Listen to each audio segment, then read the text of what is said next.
Hello everybody, my name is Shortline614 and we are back with episode 23 of Shortline Space Program. It's been a while, a couple of months, 3 or 4 months at least. Not only since I last uploaded one of these episodes, but even played this save. But today, we are going ahead and we are finally launching, our tanker, which is designed to carry fuel from Challenger Station around the orbit of Minmus to Columbia Station around the orbit of Kerbin. Now, this is a particularly interesting launch, and you'll see why in a moment. If you notice that this is in real time, not sped up like pretty much everything else I do, everything else I upload of the save, the footage is sped up one way or another, 2 times, 4 times, 5 times, 10 times even. In this episode, there's some footage that's sped up 10 times because just stuff that you've seen before. But we are launching our tanker on our Chesapeake 5.0 launch vehicle. Now, this launch vehicle, while it has been the workhorse of the program, there's some problems that I keep forgetting. One of the things that I keep forgetting to fix is the staging on this. The staging isn't quite right. Another thing that I keep forgetting to fix is the Sepatrons. The Sepatrons, or the separation of the boosters, well, most of the time it goes well. There are some few cases where, let's just say it doesn't go well and I have to revert the save. And I've reverted many saves because, well, I wanted a perfect clean launch for my video, and I didn't want an exploding launch because that would take up time. But let's just see. So, we are getting ready to separate our first pair of side boosters now. They run out of fuel, or they're about to run out of fuel. I change the staging over to be correct. They cut out. I wait a moment in order to jettison them. And then when I finally do go to jettison them, the entire rocket disintegrates. Well, most of the rocket disintegrates, leaving our payload safe in its fairing, but nonetheless on a suborbital trajectory that doesn't even reach space. So at this point I'm thinking, oh god, what am I going to do? Am I just going to revert and try again? And then I realized, that's kind of boring. We're going to try and make this work. We're going to try and make this mission work. So I go ahead and I deploy the fairing. Luckily the fairing comes off smoothly. That's another thing that sometimes doesn't work all that well. The fairing doesn't come off smoothly and you'll like clip a solar panel or something. And the payload, of course, this is our tanker. It's upside down. Like I think it was the Polybus satellite, which launched on an Energia rocket, which was actually mounted upside down like that. So it's mounted upside down, and I flip it over, and I turn on our nuclear rocket engines. Now, if you know anything about the nuclear rocket engine in Kerbal Space Program, you know that it's not it doesn't have a lot of thrust. It's efficient, but not a lot of thrust. But luckily I have, 9 of these on here, so... But it is also a heavy payload, so I'm starting to think, am I going to be able to make this into space? Is this going to be able to get into an orbit? And I was initially very concerned, because if you look at the flight engineer, you'll notice that our time to apoapse is going down, which means we're not producing enough thrust to push our trajectory up quick enough. So it's a very likely possibility that we'll reach our apoapsis and we'll start to go back down, dropping... Of course, in KSP it doesn't matter, but in real life, dropping nuclear material on land or in the ocean, which, I mean, the Soviets did that once accidentally. They dropped one of their nuclear-powered spy satellites, I forget the name, Cosmos whatever the number, dropped and landed in Canada. Yeah, not so good. That's a tangent. So, yeah, getting back to this, the apoapsis, it's still going down. But then it starts going up, and I'm like, oh, thank God. So we do have enough thrust. This is in the clear, because it shows that we have enough thrust in order to actually make it into space. And we are actually in space now, which is probably why we have enough thrust to make it into space. So I finally think, oh, thank God we're in the clear. This thing can make it to orbit. It almost certainly has enough fuel to actually make it to Columbia Station. Now, as for having enough fuel to actually make it to Columbia Station and then going out to Minmus, that might be a different story at this point. I don't know yet. Of course, we could always just leach fuel off of Columbia Station. That's what it's there for. But at this point, my main worry is over. We go ahead, we deploy the solar panels, we deploy the radiators, we deploy the antenna, and, well, everything is going well so far. Now I pitch back over, and my apoapsis begins to go down, but then I realize, oh, that's an easy fix, and just pitch up again.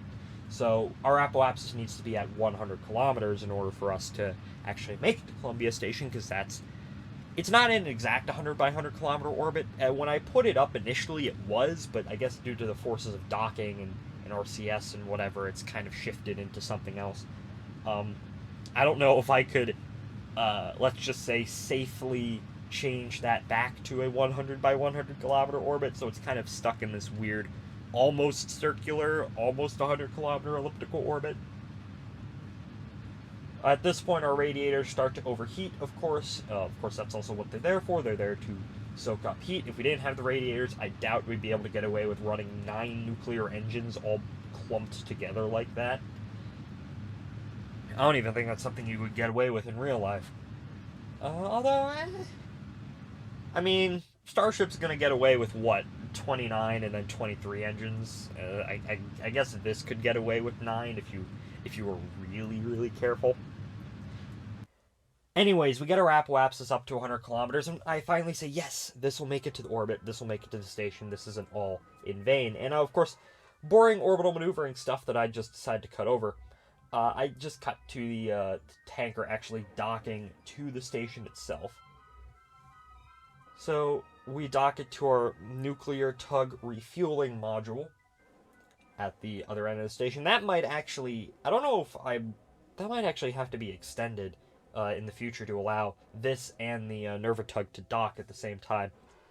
Although they can dock at the same time, the Nervatug needs to be above the tanker, because the Nervatug has a docking port at the bottom. And you'll see that at a Challenger station much later on in the episode. Not much later on. I think this is sped up at like 10 times speed or 5 times speed or something like that. So it goes by very, very quickly. Of course, in real time, this was slow and somewhat tedious, as it always is. Docking these large crafts, they're like docking, it's like you're docking a whale.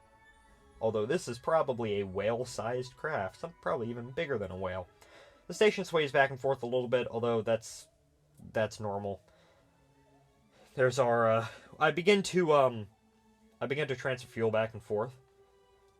You know, finally refueling this to, I don't think I fueled it up fully, but I fueled it up enough so that it has enough delta V to actually get to Minmus. Of course, the fact that it doesn't have oxidizer is also very useful. I didn't launch this with oxidizer because, frankly, we have enough oxidizer on Challenger Station already. Or Challenger Station, Columbia Station. Challenger Station also has a lot of oxidizer, but it's the first or second stop in the fuel chain system that I've been developing over the past God knows how long. So I begin to set a course to Minmus. I don't get it perfect, so I go for an initial, like, getting my apoapsis out there sort of thing, and then we'll make an adjustment later on. But I begin to fly away from the station, and, well, I begin to burn. In real time, I get down to -0, and I turn on my engines, and we go, and we fly past Challenger Station. Of course, it's not in render range. Render range, I think, is 1.2 kilometers. It's annoying.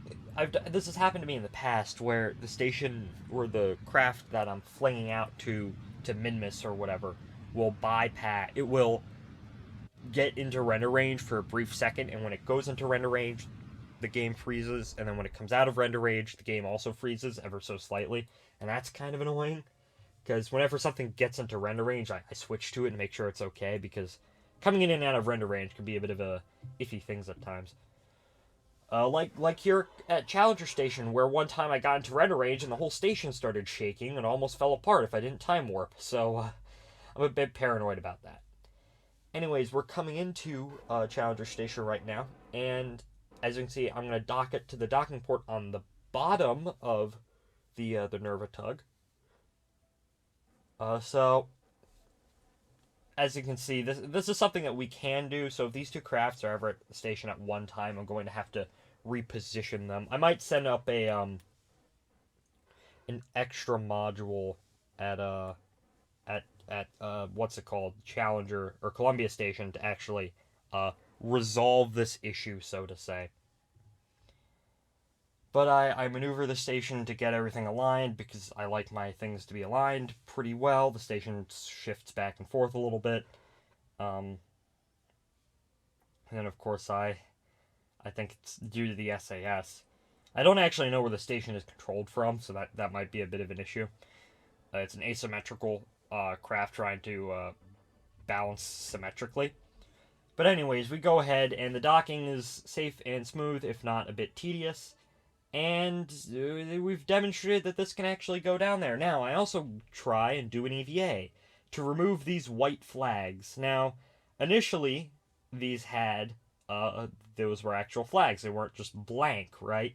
And then, for some reason, I don't know why, I guess when I went ahead and I changed the flag, they just changed to blank whiteness, and I don't really like to see blank whiteness on the side of my vehicles. So I went ahead and I took Hermes Kerman here and just went around the station slowly, getting rid of these, I guess. They're just going to go into one of the modules and they're never going to be seen again. Speaking of EVA and space station modules, Nalka launched today, the new Russian module for the ISS, which is very nice. Rip Piers, by the way, because they're going to have to remove the small little docking module in order to make way for it. But, it's always good to see more activity in space, not just in this game, but of course in real life, because me playing this game is rather inconsequential, while real-life space stuff a bit more important to a lot more people. Anyways, the EVA is over. I get back in the station. I take one of the landers down to the surface to get some more ore to fuel this up with liquid fuel. And the station is fully fueled with both liquid fuel and oxidizer and monopropellant and all that stuff. As the station tends to be, because it's stop one on the supply chain, I guess. And now it is time for us to bring this back to Challenger Station. And this, of course, is the first... I probably should have said this. This is, of course, the first test. Now, if it couldn't deliver significant amounts of fuel back to Challenger Station, I would, of course, gone ahead and, I would have gone ahead with a redesign and probably would have, chucked this thing out to, Duna or something. We will be going to Duna, I promise you. You can see it in the Kerbal alarm clock. We have a year to do it, And there's also there's a Dres and there's a Moho window, which the Moho transfer window, I'm going to send something out to Moho probably next episode. Or not the next episode, maybe the episode after that, as kind of a test for Duna. Moho Express, coming soon. So anyways, I set us on a trajectory, which is an aerobraking trajectory back to Kerbin. Now, of course, you want to waste as few little fuel as you possibly can. So aerobraking is, of course, it is a very nice way of bleeding off fuel without bleeding off speed without, sacrificing fuel. Of course, that what am I trying to say? If you don't burn up, basically, it's a very good way of saving on fuel. So anyways, I set my apoapsis, my periapsis, to 50 kilometers as my first run. That's a good 20 kilometers in the atmosphere, although it's the upper atmosphere, so there's not going to be much in terms of, there's going to be re-entry heating, but it's not a whole lot of re-entry heating. It's not going to slow me down too much. So we're coming in at around 3,200 meters per second. And I begin rotisserie chickening. I think I once described this with a Nervatug as a rotisserie chicken, where I come in and I rotate the thing so the heating is even and it doesn't, say burn up on one end. Of course, something else happened again with the flags, and now they're just white nothingness, although this time it blends in slightly more, I guess. If anyone could tell me why it's happening, please, in the comment section below. So yes, we have 5,000 delta V. I'm hoping to save around 1,000 delta V in terms of speed, which I do think I actually end up doing that in the end. Now, this thing does start to rotate off-center as the atmosphere does tend to grip on it a bit more, but luckily by this point we are beginning our descent out of the atmosphere, so it's not that big of a deal. Now, we didn't bleed off too much speed at that point, although we did get our apoapsis down a fair amount. I think we got it, actually, if we hadn't burned at that point, we'd have gotten a Mun gravity assist, so or we would have gotten a mud encounter, which I find particularly interesting. So I burn a little bit, and I just get it down a little bit more. I probably use about 200 delta V in that in total, which is rather nice. Of course, the closer your apophysis the Kerbin, the less and less aerobraking really. Yeah, you have to go deeper and deeper in order to have it to have the same effect. But I begin, I look around, and I'm saying, well, our periapsis is at 55 kilometers. Let's try 55 kilometers, initially at least. So I begin to rotate it on the side. Luckily, this has enough. This has a battery on it, so we don't need to deploy those solar panels out again. We can actually take a few passes without having to redeploy the solar panels, which is nice. I begin to rotate the craft again, rotating it on its side. We're coming in. We're actually going to aerobrake over the KSC, which is actually rather neat. So there's if you can just make it out in the distance, there's the Kerb Africa, I guess, the Kerbal's home continent where KSC is on. Then here's the Gulf. I know plenty of people have gone in and named all the features and whatnot, but like, there's some features of Kerbin that I remember the name of, and there's Columbia Station up there, which is actually rather neat. It's not too far away, and at this point I'm like, well, you know what? It's only 50 kilometers away. How about on the next try we try and go for a encounter? So that aerobraking was somewhat of a success. We did manage to burn off a fair amount of speed, although I think it only ever amounted to, like, in total we had to burn off about 1,000 meters per second of delta V. In total, I think the aerobraking only ever managed about 500, I think at most. But anyways, we come into the station, and I know this thing can dock. It docked once before, but I went ahead and I declared. We came in with actually the majority of our fuel intact. Like 3/4 or 4/5 of our fuel that we took, we actually returned. Now, of course, some of that's going to be used to get back out. So in reality, it's only like half.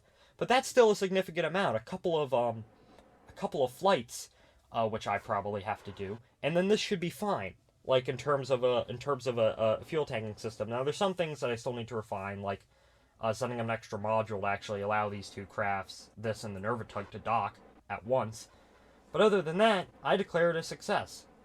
And this was another tedious docking, as you can see. But we do manage to get it, and the tanker program is declared a success. Now, you may notice that we have a Moho transfer window coming up, and in preparation for Duna, I want to send out Moho Express, which is just a test of some, interplanetary equipment and whatnot.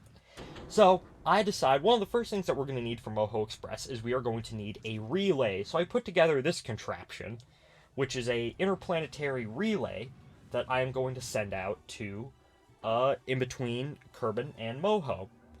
And I get into a nice orbit. This isn't going to any station or anything, although the station, I actually don't know where the station is. I thought that was the station, but I probably should review my footage some more. But this goes out, and, take a few passes. This really doesn't have it's not on a set window, so we can take as many times around Kerbin as we want in order to actually get it out there. But in the next episode, we will begin assembling Moho Express, which I don't know how successful that's going to be, because I've never actually, 9 years of playing this game, and I don't think I've ever gone to Moho. Which we will be going to the Moho, which that's going to be neat. And we get it in between the exactly where I want it. I fine-tune everything. And, well, you might notice again, if you... I get the periapsis down to where I want it, and I eventually end up switching to the second stage on our Chesapeake 1-4 rocket, which I actually put parachutes on that because I wanted to test if I could, quote-unquote, recover these stages. Now, of course, second stage recovery in real life is a pain in the ass, because you're effectively getting something massive back from the surface of from orbit. Now, of course, there are going to be things like Starship, where that's not really going to matter, or that doesn't really matter if you're a space plane or whatnot. But I just wanted to see. And I think it is ultimately somewhat successful in the end. I don't think we get the full thing back. Anyways, thank you all for watching. And I'm good to be back, and I'll see you all in the next episode of Shortline Space Program. So, as this lands, goodbye, everybody.